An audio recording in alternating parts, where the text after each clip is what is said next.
মধুময় শ্রীধাম বৃন্দাবন ধাম। মধুময় শ্রীধাম বৃন্দাবন ধামে বহু পুরাকালে বৃন্দাবনে একটি গভীর দহ ছিল। সেই দহের তীরে একটি কদম্ব বৃক্ষ ছিল। সেই কদম্ব বৃক্ষের তলে বসে সৌভরী নামে এক মুনি সেখানে তপস্যা করতেন। আর যেহেতু সেটি ছিল মিষ্ট জলের হ্রদ, সেখানে মৎস্যগণ সব চারণ করতেন। একদিন ভগবতী গরুর সেই মিন ভক্ষণ করবে বলে কদম্ব বৃক্ষের ডালের উপরে এসে বসলেন। আর সৌভরী মুনি যখন দর্শন করলেন, ধ্যান করছিলেন তো মা, আর খগপতি গরুর যখন এসে বসেছে মিন ভক্ষণ করবে বলে, মৎস্যগণ ভয় পেয়ে জলের মধ্যে কলকলানির ধ্বনি করতে শুরু করে দিচ্ছে। কলকলানির ধ্বনি শুনে ধ্যানমগ্ন মুনির ধ্যান ভেঙে গেল। মুনি বুঝতে পারছেন না মৎস্যগণ আজ কেন চঞ্চল হয়েছে, কিন্তু দর্শন করতে করতে হঠাৎ ওপরের দিকে চেয়ে দেখলেন যে খগপতি গরুর বসে আছে কদম বৃক্ষের ডালের ওপরে। মুনি বুঝতে পেরে বলছেন, গরুর, তুমি এইখানে এসেছো মৎস্যগণকে আহার করবে বলে, কিন্তু তুমি তো এদের বধ করতে পারবে না। কেন জানো? এরা তো সব আমার আশ্রিত, তুমি এদেরকে বধ করতে পারবে না। তাই বলছি তুমি এই দহ ছেড়ে তুমি অন্য দহে চলে যাও। কিন্তু মা, মহাপরাক্রমশালী গরুর, অবাধ্য গরুর মুনির কথা না শুনে অবাধ্য হয়ে কদম বৃক্ষের ডালের উপরে বসে আছে। মুনির মনে ক্রোধের সঞ্চার হলো। ক্রোধান্বিত হয়ে মুনি বললেন, দেখো গরুর, আজকে তুমি ভগবান বিষ্ণুর বাহন বলে আজ আমি তোমায় ছেড়ে দিলাম, কিন্তু তোমাকে বলে দিলাম এরপরেও যদি তুমি কোনোদিনও আসো, আমি তার কৃপা থাকলে, অর্থাৎ যার কৃপায় তুমি এত বলিয়ান, তাকে স্মরণ করে আমি নয়নে পলক পড়ার মধ্যে তোমার মতো কোটি কোটি গরুর সৃষ্টি করে আমি দেখাতে পারি। হরি বল, হরি বল। তাই তোমাকে বলে দিলাম, আর তো তুমি কোনোদিনও এই দহে আসবে না। যদি তুমি কোনোদিনও আসো, তোমার ডানা খসে পড়ে তোমার মৃত্যু হবে। সেই অভিশাপের পর থেকে আর সেই বৃন্দাবনের দহে যেতে সাহস পায় না সেই গরুর। এদিকে রমনাগ দ্বীপে নাগাঙ্গনাগণের বসবাস। প্রত্যেক দিন সেই গরুর কি করে, রমনাগ দ্বীপ থেকে যথেচ্ছা সর্প ভক্ষণ করে। গরুরের আরেক নাম হচ্ছে পণ্যগাড়ি সর্পভোগ। ইচ্ছা মতো সর্প ভক্ষণ করে। সর্প ভক্ষণ করতে করতে সর্পকুল বিনাশ হতে চলেছে প্রায়। বাসুকি আদি সর্পগণ সকলে সিদ্ধান্ত নিলেন, এভাবে চলতে দিলে তো হয় না। তাই প্রত্যেক দিন আমরা গরুরকে নিজের ইচ্ছা মতো একটি করে সর্প যে যার ঘর থেকে আহার স্বরূপ গরুরের হাতে তুলে দেব, দান করব। তার বিনিময়ে গরুর যাতে যথেচ্ছা সর্প ভক্ষণ না করে। মানতে রাজি হলেন না গরুর। শুরু হয়ে গেল খগে নাগে যুদ্ধ। বেশ বেশ, কেউ কম নয়, কালীয় নাগও কম নয়, গরুরও কম নয়। কিন্তু যুদ্ধ করতে করতে করতে করতে অবশেষে কালীয় নাগ হেরে গিয়ে প্রাণের ভয়ে ছুটতে ছুটতে অনন্ত নাগের শরণাপন্ন হলেন। শুধুমাত্র অনন্ত নাগই জানতেন সৌভরী মুনির অভিশাপের কথা। সেই অনন্ত নাগের কথা শুনে বৃন্দাবনের সপরিবারে রমনাগ দ্বীপ ত্যাগ করে বৃন্দাবনের ওই দহে গিয়ে বসবাস করতে শুরু করলো গরুর। যেটা ছিল মিষ্ট জলের হ্রদ, সেটা বিষ জলে পরিণত হলো। তাই যেহেতু আর কালীয় নাগকে কেউ দমন করতে পারে না বাবা, গরুরও যেতে পারে না অভিশাপের জন্য। কালীয় নাগ অহংকারে মত্ত হয়ে নিজেকে বলিয়ান বলে গর্ব করতে থাকে, অহংকার করতে থাকে।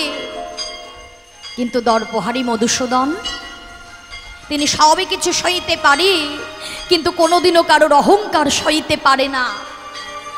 তাই দর্পহারী মধুসূদন আজকে বৃন্দাবনের নন্দালয়ে শ্রীরাম আদি শাখাগণ সকলে এসেছে ভাই কানাই আর দাদা বলাইকে নিয়ে যেতে।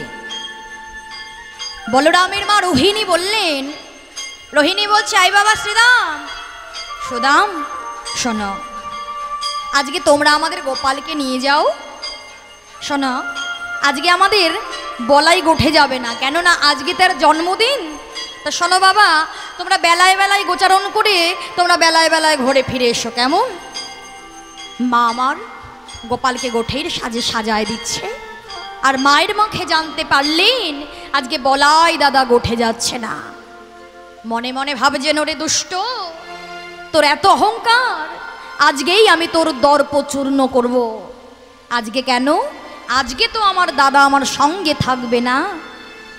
এতদিন ধরে জানিস তো দাদা সঙ্গে থাকতে কি হয়, তোকে দমন করব কি, তোর ওই দহের দিকে দাদা আমায় চোখ তুলেই তাকাতে দেয় না।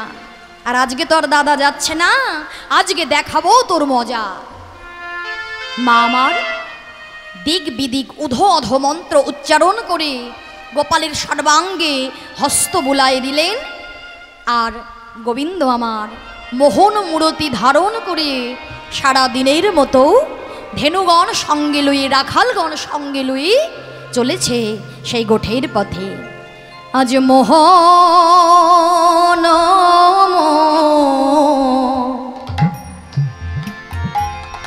রতি ধরি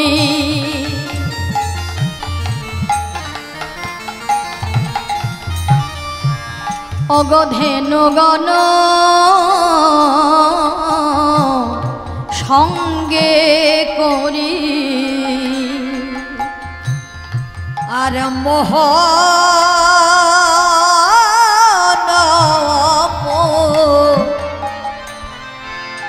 মজতে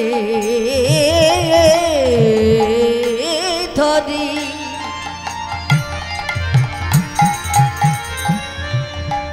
ধেনুগান সঙ্গে করি, বলে আর যত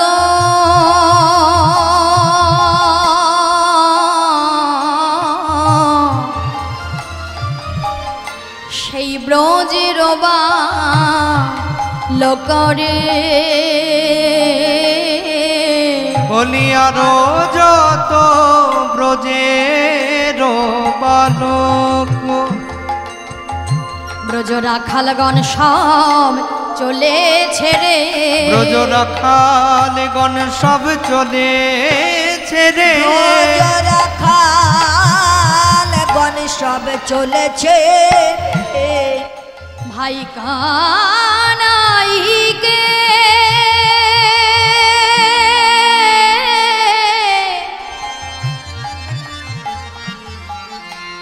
ভাই কানাইকে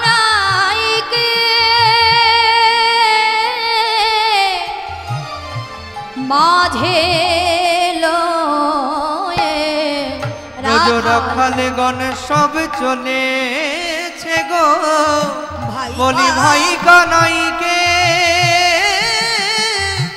মাঝে দেখে।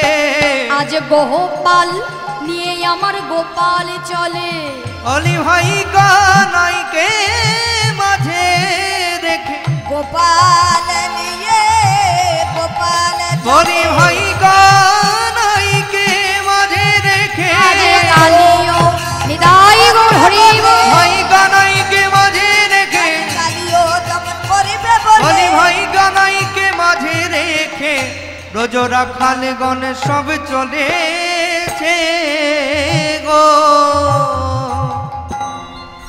হরিবল হরিবল। ভগবান শ্রীকৃষ্ণ মোহন মূরতি ধারণ করি সখাগণকে সঙ্গে লয়ে, ধেনুবৎসগণ সঙ্গে লয়ে গোষ্ঠ গোচারণে উপনীত হয়ে ধেনুগণকে 4টি ভাগে ভাগ করে দিলেন এবং সখাগণকে সঙ্গে লয়ে বিনোদ খেলায় নিয়োজিত হলেন। কিন্তু এই যে আজকে কালিও দমন করবেন, তাই ভগবান কৃষ্ণ আনন্দিত মনে নেচে নেচে গোঠে গিয়েছে, খেলা করছে। কিন্তু খেলা করতে করতে হঠাৎ শ্রীরাম সুদামকে চিৎকার করে ডেকে ডেকে বলে উঠলেন, এই ভাই শ্রীরাম, ওরে ও ভাই সুদাম, তোরা একবার আমার কাছে আয় ভাই, একবার আমার কাছে আয়। ভাই কানাইয়ের গলা শুনে ছুটতে ছুটতে শ্রীরাম সুদাম এসে বলছে, কানাই কি হয়েছে ভাই? অত চিৎকার করছিস কেন? কি হয়েছে তোর? এই ভাই শ্রীদাম, জানিস ভাই সুদাম, আমি না বড় পিপার্ষিত।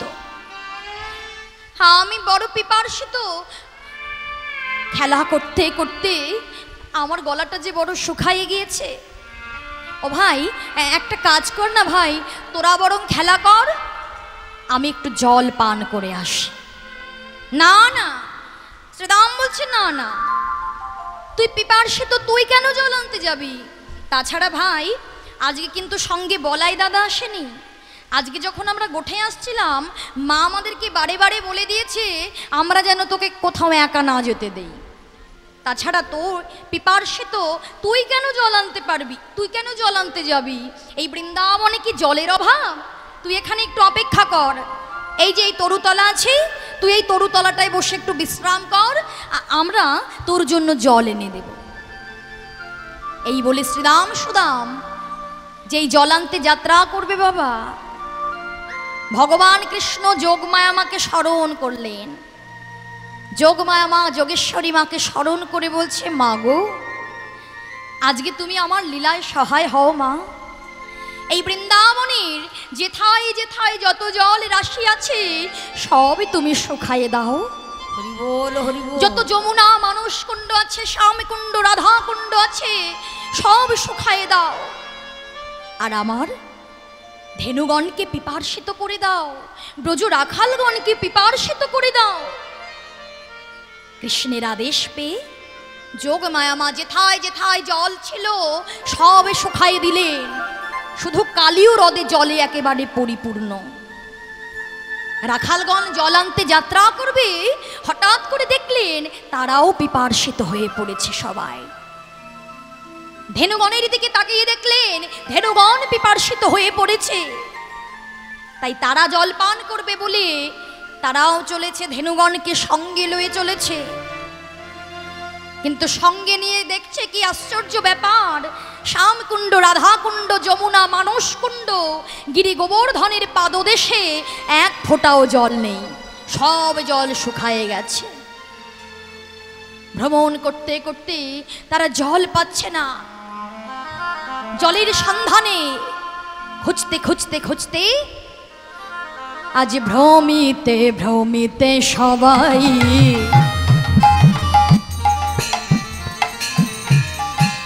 পিপার্ষিত হলো।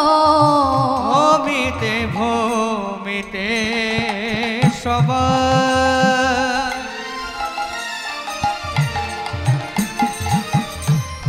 পিপাসিত হলো। কালী দহে তীরে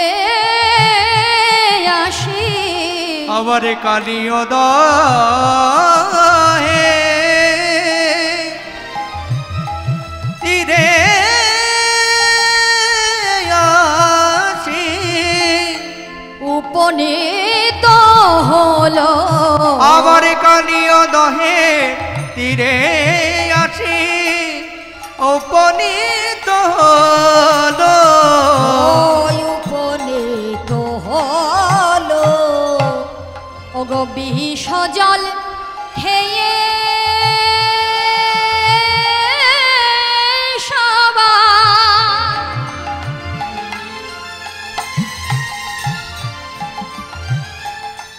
পরে ঢলি ঢলি বলে প্রাণে মোলাম ভাই রে কানাই, হিরি তলে পড়ে মরি। বিষ জল খেয়ে সবাই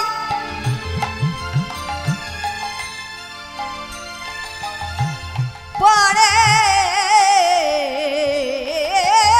ঢলি ঢলি, প্রাণে বলম ভাই রে কানাই, খিড়ি তলে পড়ি মরে। বলে একবারে দেখা দি ভাই কানাই, বলি একবারে দেখা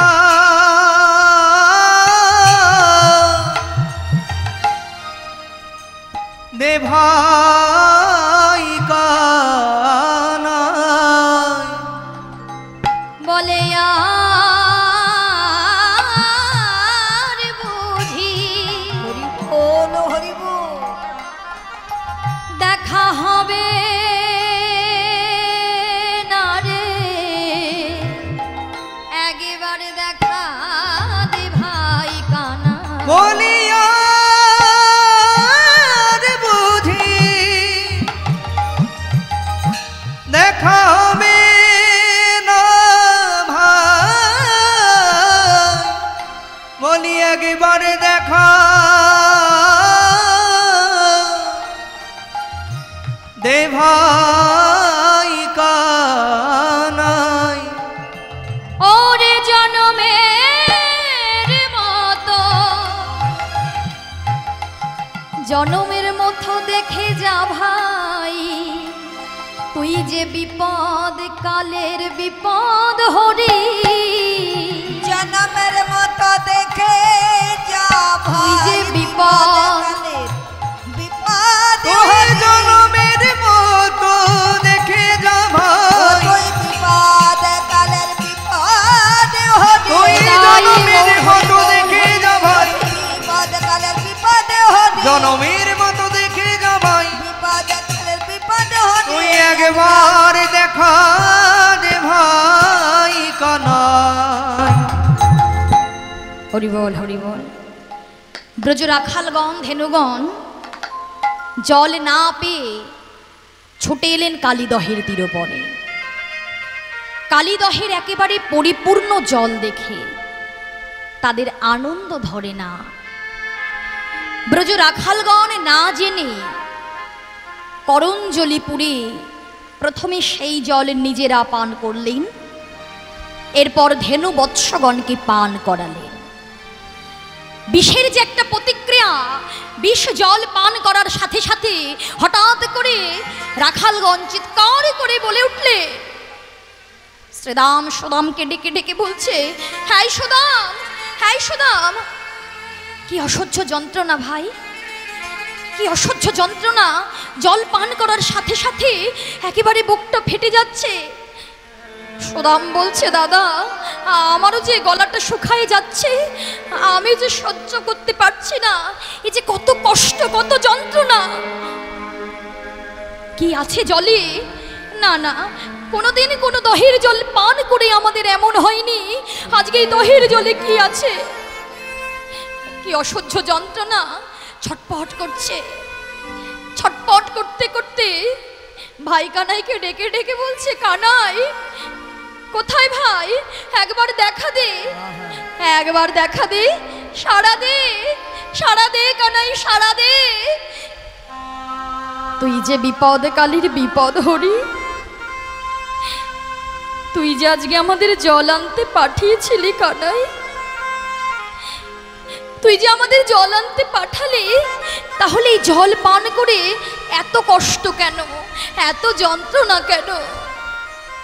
তুই ছাড়া কে আছে কানাই? ও কানাই, আমাদের নয়নটা যে বন্ধ হয়ে যাচ্ছে, আমরা যে কিছু দেখতে পাচ্ছি না কানাই। শেষের দিনে একটা বার কি তোর বদনটা দেখা হবে না ভাই?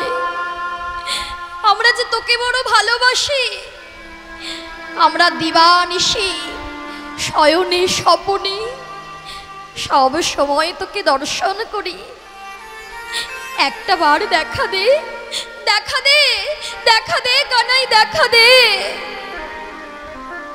কানাই কানাই বলে মৃত্যুর অসহ্য যন্ত্রণা ছটপট করতে করতে তারা মৃত্যুর কোলে ঢলে পড়লেন। ধেনুবৎসগণ বিষ জল পান করে হাম্বা হাম্বা রব করতে করতে ওই কালীদহের তীর পরে আছাড় খেয়ে পড়ছে, ভগবানকে ডাকছে। আর ভগবানকে যদি কেউ মৃত্যুকালে ডাকে, মা ভগবান কি না আসে থাকতে পারে?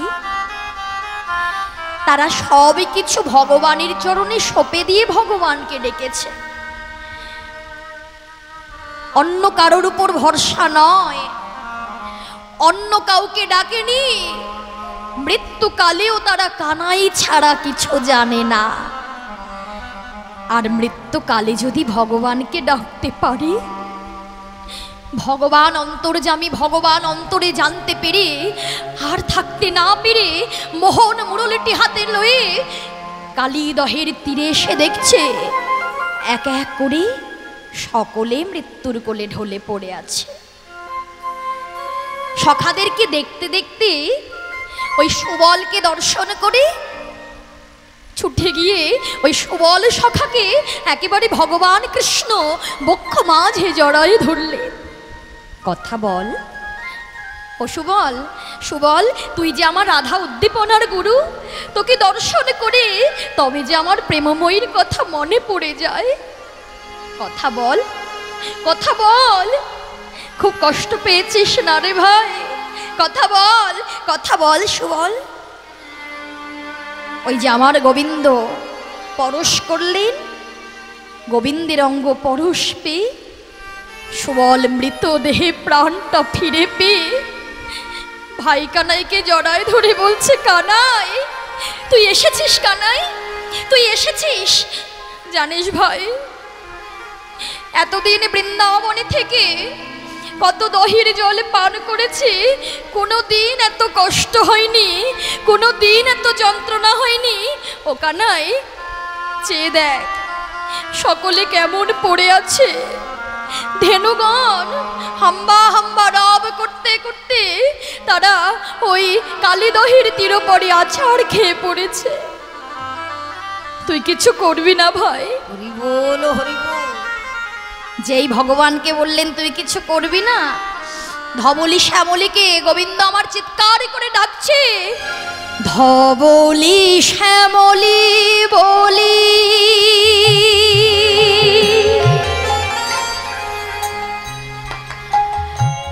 ডাকিতে লাগিল,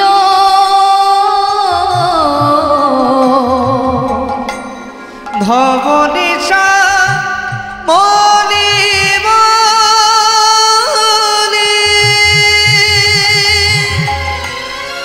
হরি বল, হরি বল। ডাকিতে লাগিল, ধবলি শ্যামলী বলে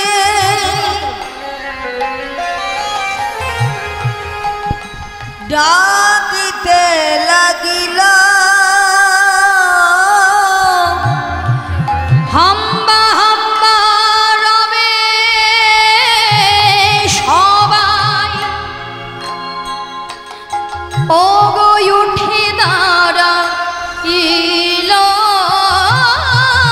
হাম্বা হাম্বা রবে সবাই, ওঠে দাঁড়ালো, তারা মৃতদেহে প্রাণ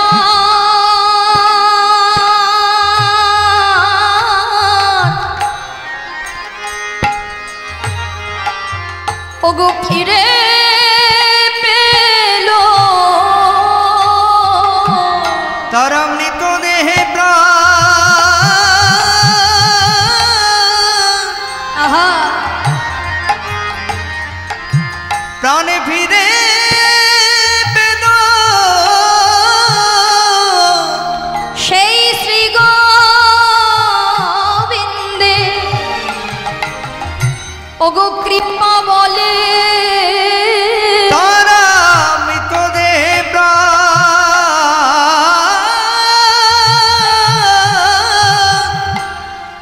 ফিরে পেল, সেই শ্রী গোবিন্দের কৃপা বলে সবাই বদন ভরে হরি বল, হরি শ্রী গোবিন্দের কৃপা বলে, সবাই বদন ভরে হরি বল, হরি শ্রী গোবিন্দের কৃপা বলে, প্রেমানন্দে হরি বল, শ্রী গোবিন্দের কৃপা বলে, বদন ভরে হরি বল, শ্রী গোবিন্দের কৃপা বলে, মৃতদেহে প্রাণ ফিরে পেল। রাধে রাধে। পেছনে যারা ভক্তরা আছেন, মায়েরা আছেন এবং বাবারা আছেন, তারা কৃপা করে পেছনে না থেকে, সামনে তো অনেক জায়গা আছে, আপনারা যদি কৃপা করে এগিয়ে আসেন, এই মাঝে মাঝে যে এত গ্যাপ আছে, আপনারা যদি কৃপা করে একটু এগিয়ে আসেন, তাহলে পেছনে যারা ভক্ত আছে তারাও আসন পাবে। তাহলে একটু কৃপা করে একটু এগিয়ে এগিয়ে বসুন মা, তাহলে পেছনে যারা ভক্ত আছে তারাও আসন গ্রহণ করতে পারবে। রাস্তায় মায়েরা বাবারা দাঁড়িয়ে থাকবেন না, এখানে অনেক জায়গা আছে, একটু কৃপা করে যদি এগিয়ে বসেন তাহলে ভালো হয়। হরি বল, হরি বল।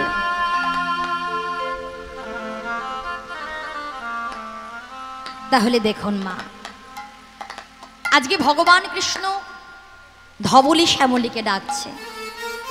ধবলি শ্যামলী বলি ডাকিতে লাগিল, হাম্বা হাম্বা রবে সবাই উঠে দাঁড়াইল।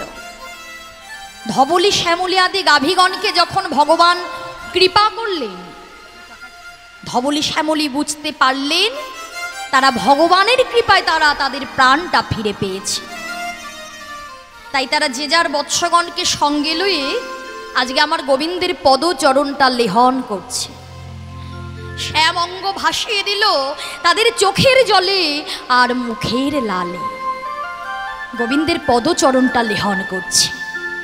বল হরি বল। ভগবানের চরণটা যখন লেহন করছে, বৈষ্ণব কবি বলছে, দেখেছো জি, একবার চেয়ে দেখো, তারা বৃন্দাবনের অবলা অবলা জীব হয়েও তারা ভগবানকে চিনতে পেরেছে। তারা ভগবানকে চিনতে পেরে ভগবানের চরণটা পেয়েছে, ভগবানের পদ সেবা করছে। কিন্তু বৈষ্ণব কবি বলছে, হে গোবিন্দ, আজকে তুমি আমায় মানবকুলে জন্ম দিলে, কিন্তু মানবকুলে জন্ম দিয়েও আমি তোমায় চিনতে পারলাম না। হে গোবিন্দ, যে মানবকুলে জন্ম পেলে বিষয় বৈভবে আকৃষ্ট হয়ে আমাদের মতো জীবগণ তোমাকে ভুলে যায়, কি দরকার এই মানব জন্মের? যে জন্মে সব কিছু পেয়ে আমরা তোমাকে চিনতে পারি না, তোমাকে আমরা ভুলে যাই। হে গোবিন্দ, কৃপা করে এরপরে যদি আমাকে আবার জন্ম দিতে হয়, তুমি আমায় মানবকুলে জন্ম দিও না, তুমি যেন আমায় গোকুলে জন্ম দিও। তাহলে দেখুন মা, ভগবানের কৃপা পেতে গেলে ভগবানকে তো ডাকতে হবে ঠিকই, আর ভগবানের কৃপা পেতে গেলে সেই ভক্তকে অনেক দুঃখ যন্ত্রণা সইতে হবে, তাই না মা? কেননা এই জগতে দেখবেন যারা ভগবানকে ভালোবাসে, যারা সব সময় তাকে চিন্তা ভাবনা করে, স্মরণে মননে চিন্তায় শয়নে স্বপনে দিবানিশি ভগবানকে ডাকে, তাদেরকে কষ্ট পেতে হয়, দুঃখ পেতে হয়, যন্ত্রণা পেতে হয়, তাই না? কিন্তু কেন? কেননা ভগবান যে নিজেই বলেছে, যে করে আমার আশ আমি করি তার সর্বনাশ, যদি তবু সে না ছাড়ে আমার পাশ আমি হই তার দাসানুদাস। ভগবান ভক্তকে পরীক্ষা করে দেখতে চায়। ভগবান বলছে, জানো, যে ভক্ত আমায় খুব ভালোবাসে সেই ভক্তকে আমি প্রতিটা পদে পদে পরীক্ষা নিই। কেন ভগবান পরীক্ষা নেয়? কেন? ভগবান দেখে কতটা দুঃখ যন্ত্রণা কষ্ট পেয়েও ভক্ত আমাকে ভুলে যায় নাকি মনে রাখতে পারে। ভগবান বলছে, যে ভক্ত আমাকে ভালোবাসে তার আমি সর্বস্ব হরণ করি, তাকে নিঃস্ব করে দিই, তাকে কাঙাল করে দিই। কিন্তু নিঃস্ব হওয়ার পরেও, কাঙাল হবার পরেও যদি ভক্ত বলে, হে গোবিন্দ, আমি তোমাকে ছাড়া কিছু জানি না, আমার আপন বলতে যা ছিল আমি সব তোমার চরণে সঁপে দিয়েছি, তবে হই আমি তার দাসানুদাস। ভগবান কোন ভক্তকে পরীক্ষা করে? ভগবান যাকে ভালোবাসে তাকেই পরীক্ষা করে, তাই না? সব ভক্তদের কি কষ্ট দেয়? সব ভক্তরা কি কষ্ট পায়? যে ভক্তরা কষ্ট পায় না তারা ভগবানকে ভালোবাসেনি, ভগবানকে ভালোবাসতে জানে না। ভগবানকে ভালোবাসলেই তাকে দুঃখ কষ্ট যন্ত্রণা পেতে হবে, ভক্তি থাকতে হবে। ভক্তি যার ভগবান তার। শুধু ভক্তি নয়, থাকতে হবে বিশ্বাস, থাকতে হবে ধৈর্য, সংশয়বিহীনভাবে। মনে কোনো সংশয় রাখলেও হবে না। তাই তো বলছে, তুমি সেবা দাও মাটির বিগ্রহে, কিন্তু মাটি মনে করলে হবে না। আমরাও তো সেবা দিই, তাই না মা? তুমি সেবা দাও কাষ্ঠ বিগ্রহে, কাঠ ভাবলে হবে না। তুমি সেবা দাও পাথরের বিগ্রহে, তাকে পাথর ভেবো না। সংশয়হীনভাবে ভগবানকে যে ভক্ত ডাকতে পারে, যার মনে থাকে অনেক ধৈর্য, যার মনে থাকে অনেক বিশ্বাস, সেই ভগবানকে পেতে পারে, গোবিন্দের কৃপা লাভ করতে পারে। এর জন্য আমাদের মতো ভক্ত আমরা তো কেমনভাবে তাকে ডাকতে হয় সেটাও জানি না মা। এই জগতে ভগবান নেমে যত লীলা করে গেলেন সব জীব শিক্ষা দেওয়ার জন্য। কোন পথে গেলে আমরা ভগবানের কৃপা পাবো, কিভাবে সেবা করলে, কিভাবে ডাকলে আমরা তার কৃপা পাবো, ভগবান কিন্তু সবই জানিয়ে দিয়ে গিয়েছেন, তাই না? ভগবান যত যত লীলা করেছে সব কিন্তু জীব শিক্ষা দেওয়ার জন্য। এর জন্যই বারে বারে আমাদের ভক্তির কথা শুনতে হবে। ভগবান কৃপা করলে সবই পারে, তাই না মা? ভগবান কৃপা করলে সবই পারে। কেননা ভগবান জাতি ধর্ম বর্ণ কিছুই মানে না। জাতি ধর্ম বর্ণ নির্বিশেষে ভগবানকে যে ডাকতে পারে ভগবানকে সেই পায়। কেননা রামায়ণেও ভক্ত সবরই পেয়েছিল ভগবানকে, তাই না মা? সেই সবরীর কথা চিন্তা করে দেখুন, যে নাকি জাতিতে ছিল নিচু জাতি, চণ্ডালিনীর মেয়ে, সেই ভক্ত সবরী কতটা ছোট বয়স থেকে ভগবানকে ডেকেছিল। ভগবান জানিয়ে গেলেন ভগবানকে পেতে গেলে অনেক ধৈর্যের প্রয়োজন। আমি যদি আজকে ভগবানকে ডাকি, আমি কি আজকেই পাবো? পাবো না। ধৈর্য রাখতে হবে। আমি যে আজকে আমি ডাকছি ভগবানকে, আমি কাল পাবো। কাল যদি না পাই আমি পরে পাবো। এ জন্মে যদি না পাই পরের জন্মে আমি নিশ্চয়ই পাবোই পাবো। ভগবানকে ডাকলে ভগবান আমার থেকে দূরে যেতে পারবে না। এর জন্যই তো ভক্ত সবরী 5 বৎসর বয়সে মাতা পিতাকে হারিয়ে সেই ছোট্ট বয়স থেকে বললেন, প্রভু এই ছোট্ট বয়সে মাতা পিতাকে হারিয়ে না পেলাম কোনোদিনও পিতৃস্নেহ, না পেলাম কোনোদিনও মায়ের ভালোবাসা। এরপরে আমায় যদি বাঁচতেই হয় প্রভু, আমি বাঁচব একমাত্র আমার প্রভু রামচন্দ্রের জন্য। চিন্তা করে দেখুন বাবা, রাম রাম রাম রাম বলতে বলতে যে কিনা জীবনে কোনোদিনও সংসার অবধি করলো না, তার যে বিশ্বাস আমার এই ভাঙা কুটিরে আমার প্রভু আসবে।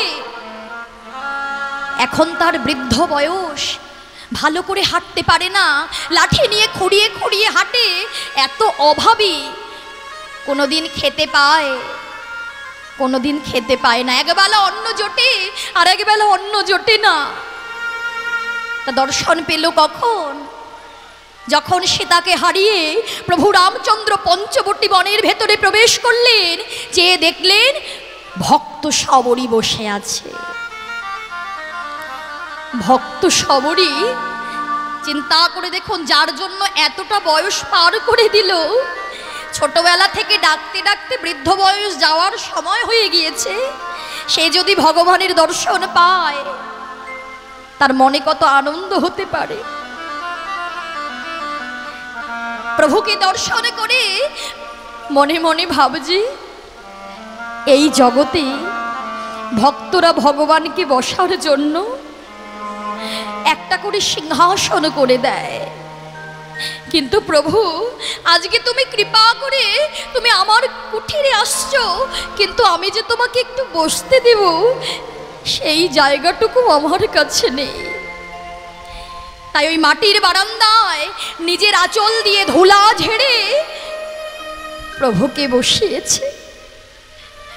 আর প্রভু রামচন্দ্র মনে মনে ভাবছে, ওগো এই জগতে আমি কতবার কত সিংহাসনে বসেছি, এত শৌক আমি পাইনি। সাবরীর মাটির বারান্দায় বসে আমার যতটা শৌক অনুভব হচ্ছে। সাবরী ভাবছেন, আমার প্রভু যে এসেছে, আমি কি প্রভুকে কিছু সেবা দিতে পারবো না? আমি কি প্রভুকে কিছু সেবা দিতে পারবো না? কিন্তু ও প্রভু, আমি তোমার বদনে কি তুলে দেব? আমার যে কিছুই নেই। প্রভুকে বসিয়ে রেখে ছুটে চলে গেলেন পঞ্চবটির বনে। বনে গিয়ে দেখছে কোনো বৃক্ষে একটাও ফল নেই মা, শুধু একটা কুল গাছে কতগুলো কুল রয়েছে। ওই কুলগুলো আঁচলে পেড়ে প্রভুর কাছে নিয়ে যাচ্ছে। আর মনে মনে বড় লজ্জা করছে, যে কিনা রাজভোগ সেবা করে, আজকে আমি তাহার বদনে কুল তুলে দেব। প্রভু গো, এই জগতে ভক্তরা তোমাকে 56 ভোগ দেয়, 36 ব্যঞ্জন দেয়, কিন্তু আমি এত কাঙাল, আমার মতো করে কুল বোধহয় তোমায় কোনো ভক্ত সেবা দেয়নি, কি করে দেব? আবার মনে মনে ভাবছি, ও প্রভু কেনই বা দেব না? তুমি আমায় যেমন দিয়েছ তেমনই তো পাবে। হরি বল, হরি বল। আমাদের তো দেবার মতো তোমাকে কিছু নেই, তুমি যেমন দিয়েছ তুমি তো তেমনই পাবে। কুলগুলো বদনে তুলে দেওয়ার আগে মনে মনে ভাবছে, এই কুলগুলো আমাকে একটু খেয়ে দেখতে হবে না, যে কুলগুলো মিষ্ট আছে কি টক আছে। একটা একটা করে কুল বদনে দিচ্ছে। বদনে দিয়ে যে কুলটা টক সেটা ফেলে দিয়ে যে কুলটা মিষ্ট লাগছে, সেই আধো খাওয়া কুল, উচ্ছিষ্ট কুলটা ভগবানের বদনে তুলে দিচ্ছে। সেবা করো প্রভু, তুমি সেবা করো, তোমাকে দেবার মতো আমার যে কিছুই নাই প্রভু, তুমি নিজ গুণে সেবা করো। রামচন্দ্র সেবা করছে, হৃদয়টা যেন জোড়ায় গেল। রাজভোগ সেবা করে আনন্দ হয় না, 56 ভোগ 36 ব্যঞ্জন নিয়েও আনন্দ হয় না। ভগবান বলছে, ভক্ত আমি দেখি না কোন ভক্ত আমায় রাজভোগ দিল, কোন ভক্ত আমায় কত রকমের নৈবেদ্য দিল। ভক্তরা ভাবে আমি বুঝি নৈবেদ্যতে খুশি। আমি শুধু দেখি ভক্তির কতটুকু ভক্তি আছে, কতটুকু ভক্তি মিশ্রিত করে, কতটুকু নয়ন বাড়ি বরিশান করে তিল তুলসী সমর্পণ করে তারা আমার চরণে নিবেদন করতে পারে। লক্ষণ দর্শন করে ছুটতে ছুটতে এসে বলছে, দাদা তুমি অযোধ্যার রাজা হয়ে তুমি ওই নিচু জাতি চণ্ডালিনীর হাতের এটো কুল খাচ্ছ, ফেলে দাও দাদা, ফেলে দাও, আমি তোমায় ভালো কুল এনে দেব। ভাইরে, তুই শুধু সাবরীর বাইরের দিকটা দেখলি, তার অন্তরের ভাবটা তুই একবারও বুঝলি না। ভক্তিতে ডাকিলেও আমি চণ্ডালের হই, অভক্তিতে ডাকিলেও কোনো ব্রাহ্মণের নই। শুচি হয়ে মুচি হয় যদি কৃষ্ণ ত্যাজে, মুচি হয়ে শুচি হয় যদি কৃষ্ণ ভজে। ভগবান বলছে, হে জি, শুধুমাত্র এই জাগতিক জগতের কিছু চাই না। দুফোঁটা নয়ন বাড়ি পরিসরে করে যে ভক্ত আমায় ডাকে তার চরণে আমি বাধা পড়ে যাই। আর যে ভক্ত নয়ন বাড়ি তিল তুলসী সমর্পণ আমায় করতে পারে, আমি সেই ভক্তির চরণ ধুলি অঙ্গে মাখি। সাবরী বলছে, প্রভু তোমাকে আমার দেওয়ার মতো কিছু নাই, তোমাকে আমি যা দিলাম তুমি কৃপা করে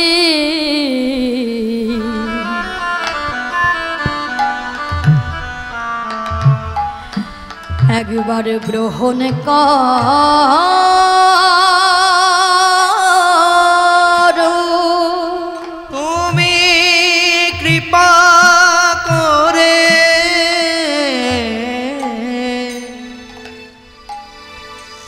গ্রহণ করো।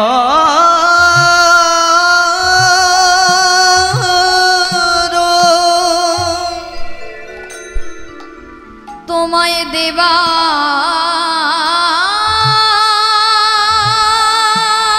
মতো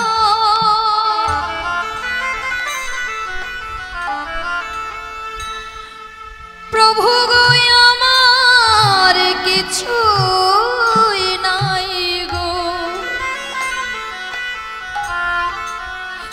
তুমি কৃপা করে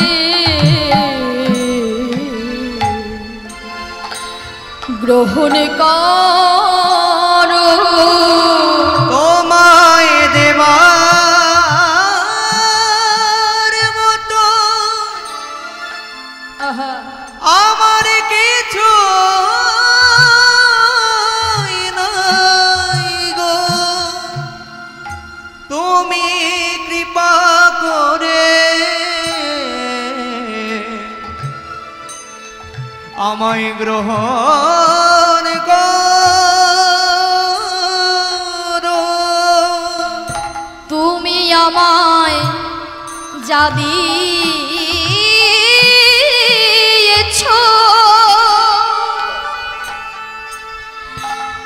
আমিও তোমায় তাই দিয়েছি,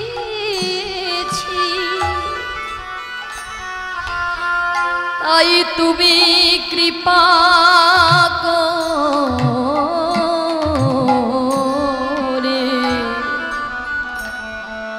গ্রহণ করো। তুমি যা দিয়েছ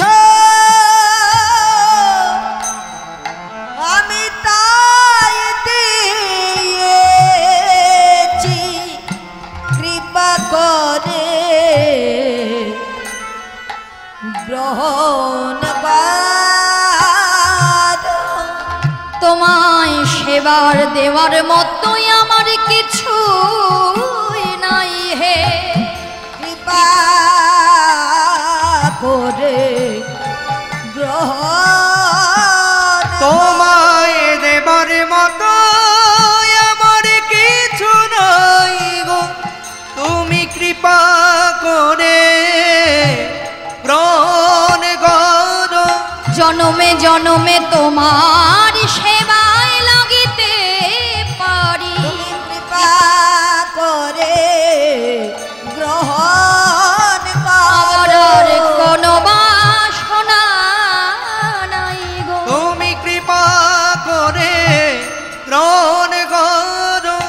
তুমি যা দিয়েছ আমি তাই দিয়েছি, তুমি কৃপা করে গ্রহণ করো। তোমায় দেবার মতো আমার আর কিছু নাই, কৃপা করে গ্রহণ করো।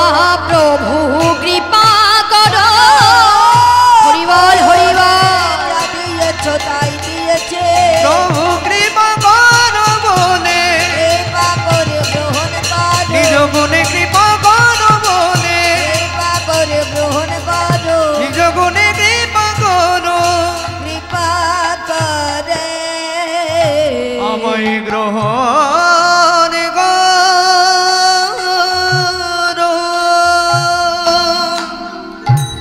হরিবল হরিবল। এই ভগবানকে ডাকলেই সেটা কখনো বিফল হয় না। মৃত্যুকালে সকলে স্মরণ করলেন বলে তারা প্রাণ ফিরে পেল। প্রথমে সুবল, এরপর ধবলি শ্যামলী আর যত সখাগণ আছে, ভগবান প্রত্যেকের অঙ্গে সবাকারও অঙ্গে পদ্ম হস্ত বুলাইল, নিদ্রিত বালকের মতো উঠে দাঁড়াইল। ভগবান যে হাতটা বোলাই দিলেন, গোবিন্দের অঙ্গ পরশে সকল সখারা মৃতদেহে প্রাণ ফিরে পেল। ফিরে পেয়ে তারা ভাই কানাইকে একত্রিত হয়ে জড়িয়ে ধরেছে। কানাই, ও কানাই, আচ্ছা ভাই, তুই আমাদের একটা কথা বলতে পারবি? আজকে এই দহির জলে কি মিশ্রিত আছে যার জন্য আমাদের এমন হলো? আগে তো কোনোদিন এমন হয়নি, বল না ভাই কানাই। বললেন, শোন ভাই, কালিন্দির এই দহে কালিও নাগ তাতে রহে, বিষ জল দহন সমান। বিষ আর জলকে এমনভাবে দহন করছে, ইহারও পরে বাই যদি পাখি উড়ে যায়, বিষেরও জ্বালায় তারা মরে। বিষের এত জ্বালা, ছটপট করতে করতে যদি কোনো পাখি উড়েও যায়, তারা বিষের জ্বালা সইতে না পেরে তাদের পাখা খসে পড়ে গিয়ে তাদের মৃত্যু হয়। শুধুমাত্র কদম্ব বৃক্ষ জীবিত, সেটি অমৃতের পরশ পেয়েছিল বলে। এই বলে ভগবান কৃষ্ণ প্রধান্বিত হয়ে কোটিতে আটিয়া মোশন, ক্রোধে রক্ত দুই নয়ন, প্রধান্বিত হয়ে ভগবান বললেন, ওরে দুষ্ট কালিও, তোর এত অহংকার, আজ আমি তোর দর্প চূর্ণ করবই করব। এই বলে ভগবান কৃষ্ণ ঘনমাল ষাঠ মেরে একেবারে কদম্ব বৃক্ষে আরোহণ করলেন।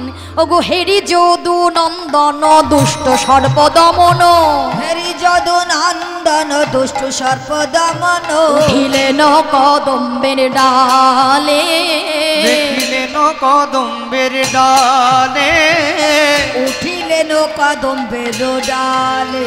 ওগো তাহারই উপরে চড়ি ঘনমাল ষাঠ মারি, তাহার উপরে চড়ি ঘনমাল ষাঠ মারি, তাহারই উপরে চড়ি ঘনমাল ষাঠ মারি, তাহার উপরে চড়ি ঘনমাল ষাঠ মারি। ভাবে দিয়ে পড়িল গো জলে, ঝাঁপ দিয়ে পড়িল গো জলে, ঝাঁপ দিয়ে পড়িল গো জলে।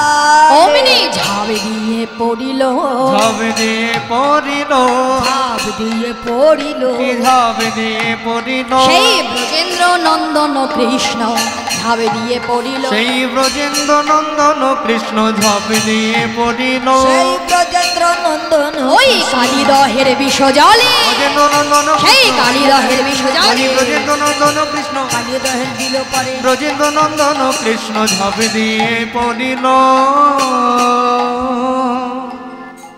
ব্রজেন্দ্র নন্দন শ্রীকৃষ্ণ ঘনমাল ষাঠ মেরে ওই কদম্ব বৃক্ষের ডাল হতে একেবারে বিশ্বম্ভর মূর্তি ধারণ করে ভগবান কৃষ্ণ ঝাঁপ দিয়ে পড়লেন। যেই ঝাঁপ দিয়ে পড়লেন, রাখালগণ তীরপর হতে চিৎকার করে কেঁদে উঠলেন, উঠে আয়, উঠে আয় কানাই, উঠে আয়, আমরা কি বলে যাইব ঘরে, কি বলবো মা যশোদারে, তুই উঠে আয়, তুই আমাদেরকে প্রাণ দান দিয়ে তুই কেন ঝাঁপে দিয়ে পড়লি? আর ভগবান যখন জলে ঝাঁপে দিয়ে পড়ল মা, শুধু রাখালগণ কাঁদছে তা নয়, যেদিনকে ভগবান ঝাঁপে দিয়ে পড়ল সমস্ত ব্রজবাসীগণ সেই অমঙ্গল চিহ্ন কিন্তু সংকেত কিন্তু দর্শন করেছিল। কেন না, ব্রজবাসীরা দেখলেন দিনের বেলায়, তো দিনের বেলায় একেবারে দিবাভাগে দেখে দিবসে আধার গোকুল নগর, দিবসে আধার গোকুল নগর, ওগো সঘনে কাপহে মোহি, সাঘনে কাপায়ে মোহি, রুধির মরিখে আখির নিমিষে, রুধির পরিখে আখির নিমিষে, সঘনে হেরয়ে অহি, সঘনে হেরয়ে অহি। সর্প দেখে, সর্প দেখে, সবাই সর্প দেখে, সর্প দেখে, লাখে লাখে ঝাঁকে ঝাঁকে সর্প দেখে, বলি লাখে লাখে ঝাঁকে ঝাঁকে সর্প দেখে। ব্রজবাসীগণ দেখলেন মা, দিনের বেলায় হঠাৎ করে দিবাভাগে আধার হয়ে এসেছে, ব্রজধাম ক্ষণে ক্ষণে কেঁপে উঠছে, যেমন ভূকম্প হয় ভূমিকম্প হয় অমনভাবে যেন ব্রজধাম ক্ষণে ক্ষণে কেঁপে উঠছে। রুধির বরিখে আখির নিমিষে সঘনে হেরয়ে অহি, চোখের নিমিষ একেবারে নয়নের পলক পড়তে না পড়তে লাখে লাখে ঝাঁকে ঝাঁকে সর্প দর্শন করছে, আর মনে মনে ভাবছে ওগো আজ না জানি কি অমঙ্গল হতে চলেছে। আর মাতা যশোমতী চিৎকার করে কেঁদে উঠলেন, নন্দ মহারাজ, নন্দ মহারাজ বলে। মায়ের চিৎকার শুনে নন্দ মহারাজ এসে বললেন, যশোদা কি হয়েছে, তুমি কাঁদছো কেন? মহারাজ, আমি জানতাম আজ আমার গোপালের কোনো অমঙ্গল হবে। কেন না সন্তানের যদি কোনো অমঙ্গল হয় সবার আগে সংকেত পায় মা। আর আজকে সকলে দেখুন কেমন ছিল দিবাভাগ, কেমন আধার হয়ে গেল। শুধু আধার হয়ে গেল তাই নয়, দেখুন মহারাজ, আমি নিশির শেষে কুস্বপ্ন দেখেছিলাম। শুনেছি শেষ নিশির স্বপ্ন কখনো মিথ্যে হয় না। আমি যে দেখলাম মহারাজ, ডুবেছে মোর কালো শশী, ভাসছে বাছার চূড়াবাসী, কাঁধে যত ব্রজের ব্রজবাসী। মহারাজ, আমাদের গোপাল ছাড়া এই জগতে আমাদের তো কেহ নাই। একবার চলুন আমরা একবার দেখে আসি আমাদের গোপালকে। মণিহারা ফণির মতো, মণি হারালে ফণির যেমন অবস্থা হয়, মা আমার ছুটতে ছুটতে চলেছে, গিয়ে সকলকে দর্শন করছে, শ্রীরাম আদি সখাগণকে, কিন্তু গোবিন্দ আমার নেই। হ্যাঁ শ্রীরাম, ও বাবা সুদাম, তোদের সকলকে তো দেখছি, কিন্তু কিন্তু আমার গোপাল কই? মা, আজকে ভাইকানাই আমাদের প্রাণে বাঁচিয়ে, ভাইকানাই নিজে কালিদহের বিষ জলে ঝাঁপ দিয়ে পড়েছে। শ্রীরাম, আমার গোপাল ঝাঁপ দিয়েছে, আমার গোপাল ঝাঁপ দিয়েছে। ও মা, আমরা অনেকবার বারণ করেছিলাম, ভাইকানাই আমাদের কারোর কথা শোনেনি। ঝাঁপ দিলা জলে শুনিয়া সকলে, বালকগণের মুখে, অবনে মাঝারে মুরছিয়া হইয়া পরে মাধব কাঁদয়ে দুঃখে, কাঁদয়ে দুঃখে। মা আমার জানতে পারলেন গোপাল ঝাঁপ দিয়েছে। মা আমার ক্ষণে ক্ষণে মূর্ছিত হয়ে ঢলে পড়ছে। এই জগতে আমার গোপাল ছাড়া আর কেহ নাই। হাই রে বিধি, আমার গোপালকে যখন কেড়েই নিবি, কেন আমার কোলে দিয়েছিলি? আমি জ্ঞান তো কোনোদিনও কারোর মন্দ করি নাই, কারোর নিন্দে মন্দ গাইনি। আর বিধি, আমার গোপালকে তুই কেড়ে নিলি, ফিরিয়ে দে, আমার গোপালকে তুই ফিরিয়ে দে। এই বলে যশোমতী মা কাঁদছে। এদিকে রাধারানী প্রত্যেক দিন গোবিন্দের সেবার জন্য একটি করে মালা গাঁথে, তাই না মা? বাদিনীর ঘরে বসে মালা গাঁথে, আজকেও মালাটা গাঁথছে, কিন্তু মালার গাঁথা হচ্ছে না। একবার মালা গাঁথে, একবার খুলছে, মনের মতো মালা হয় না। বৃন্দা এসে বললেন, রাধে, কৃষ্ণের জন্য মালা গাঁথছিস? ও গো কার লাগি গাঁথো মালা, ও হে রাজবালা, কার লাগে গাথো মালা, ওহে আজিবালা। কালিদহে ডুবে গেছে তোমার চিকন কালা, তোমার চিকন কালা, সে যে জনমের মতো ডুবে গেছে, সে যে জনমের মতো ডুবে গেছে। ওরে মালা গেথে আর কি ফল হবে, জনমের মতো ডুবে গেছে। বলি মালা গেথে কি ফল হবে, জনমের মতো ডুবে গেছে। রাধে রাধে। শুনতে পেয়ে রাধারানী আর স্থির থাকতে পারলেন না, হাতের মালা হাতেই রইল, বৃন্দার কর ধারণ করে কালিদহের তীরে এসে দেখছে ভগবান ঝাঁপে দিয়ে পড়েছে, কৃষ্ণ ঝাঁপে দিয়ে পড়েছে। রাধারানীও আমার কাঁদছে, সবাই কাঁদছে। আর এদিকে জলের মধ্যে কি হচ্ছে মা? বিশ্বম্ভর মূর্তি ধারণ করে ভগবান ঝাঁপে দিয়েছিল, তাই না? যখন বিশ্বম্ভর মূর্তি ধারণ করে ভগবান ঝাঁপ দিয়ে পড়ল, শতহস্ত জল উপরে উঠল, জল আলোড়িত হলো, জলে এক ভয়ঙ্কর শব্দ। ভগবানের আজকে রূপটা কেমন? এক সামান্য নরশিশুর রূপ ধারণ করে বিষের জল নিয়ে খেলা করছে। কালিয়নাগ যখন জলে আলোড়িত হয়েছে, ভয়ঙ্কর শব্দ, কালিয়নাগ উঠে এসে দেখছে কার এত বড় দুঃসাহস বলতে বলতে উঠে এসেছে, উঠে এসে দেখছে এক সামান্য নরশিশু বিষ জল নিয়ে খেলা করছে, আনন্দ ধরছে না। বাহ বাহ বাহ বাহ বাহ, এতদিন একটা উত্তম আহার পেয়েছি, হ্যাঁ একেবারে উত্তম আহার পেয়েছি।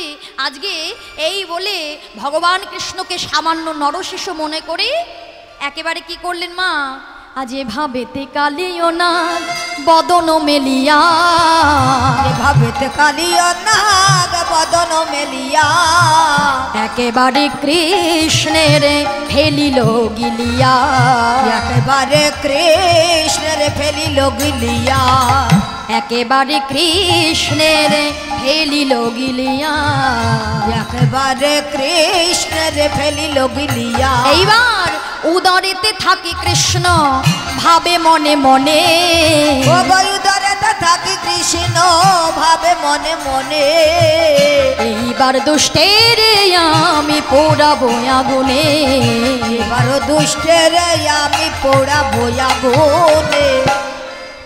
ভগবানকে সামান্য নরশিশু মনে করে গিলে ফেলেছে মা। এবার কৃষ্ণ যখন ধীরে ধীরে কালীর উদরে এসে পৌঁছালো, উদরে গিয়ে কৃষ্ণ মনে মনে বলছে, ওরে দুষ্ট, তুই তো আমাকে সামান্য নরশিশু মনে করে গিলে ফেলেছিস, কিন্তু আমি যে অসামান্য, আজকে তোকে ভালো করে বোঝাবো, আজকে তোকে ভালো করে বোঝাবো, আর এই জগতের জীবকেও দেখাবো। আমার এই লীলা দর্শন করে দেখবি কত অসাধু ও সাধু হয়ে গেছে। হরিবল হরিবল। আমার এই লীলা দর্শন করে কত অসাধু সাধু হয়ে গেছে। এই বলে ভগবান কৃষ্ণ কি করলেন, আজকে বিশ্বম্ভর মূর্তি ধারণ করে আজকে ব্রহ্মানল বিস্তার করলেন। এত বলি শ্রীকৃষ্ণ, ব্রহ্মানল করই বিস্তার, তাহাতে দগ্ধ হয় কালিয়ের উদর। অর্থাৎ আস্তে আস্তে ধীরে ধীরে কৃষ্ণ বড় হতে লাগলো, যত বড় হতে লাগলো কালীও বড় হতে লাগলো। কিন্তু একটা সময়ের পরে কালীও আর সইতে পারছে না, একেবারে রুধির ঝরছে, সর্বাঙ্গ থেকে রুধির ঝরছে। কালীও মনে মনে চিন্তা করছে, সর্বনাশ, যাকে আমি সামান্য নরশিশু মনে করে গিলে ফেলেছি সে তো সামান্য নয়, এ তো অসামান্য। এই বলে জ্বালা সইতে না পেরে ব্রহ্মানলে দগ্ধ হয়ে কালীও কি করছে জানো, ব্রহ্মানলে দগ্ধ হয়ে কালীও তখন এবার দুষ্টেরে করিল, কৃষ্ণেরে করিল দুষ্ট, তথায় উদ্গারণ, অর্থাৎ বমন করে দিল। কিন্তু বমন করেও কৃষ্ণকে ছেড়ে দিল না মা, বমনটা করলো কিন্তু বারে বারে উগরিয়া কৃষ্ণ অঙ্গে দংশিতে লাগিল, তাহাতে দুষ্টের দন্ত ভঙ্গ হইল। উগরিয়া কৃষ্ণ অঙ্গে দংশিতে লাগিল, তাহাতে দুষ্টের দন্ত ভঙ্গ হলো। অসংখ্য বজ্র সম শরীর যাহা, অসংখ্য বজ্র সম শরীর যাহার, তাহাতে দংশিলে বলো কি হবে তাহার।